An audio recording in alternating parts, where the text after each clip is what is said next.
we start pedaling, and I go to shift, and my shifter didn't work. And so I was wondering if you're going to remember that. Oh, yeah. I wasn't going to let you.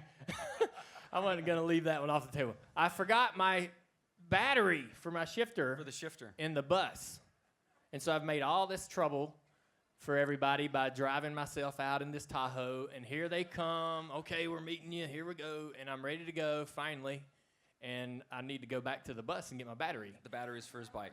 He's a bit neurotic, and you had to. I bet you charged the battery 20 times. The battery is just fully charged. The battery. So Kenny has to drive in, bring the battery back out. I'm standing on the side of the road in this spandex stuff with Jimmy and all the other guys that are like, "What are we waiting on this idiot for, Jimmy?"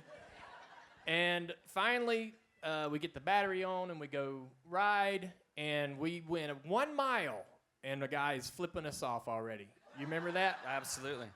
I couldn't. So Jimmy has been riding long enough that he's real smooth and he can stay right on the white line on the side of the road. And it's so close that you're thinking, man, one little move and you're in the grass. I can't ride that close, but I want to draft Jimmy because the draft is really powerful.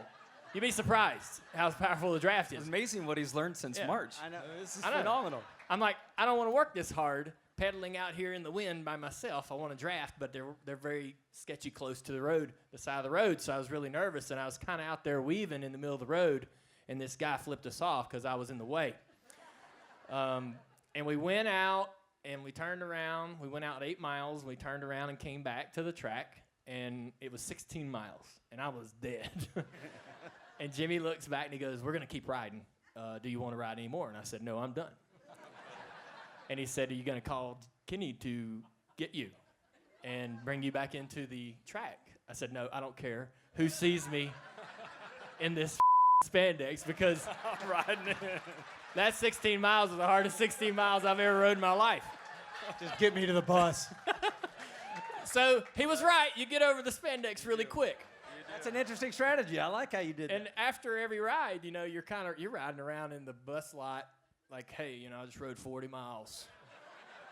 And you forget you're in your underwear. Yep. Just standing there around You're your like, friends. "Ah, man, take it in."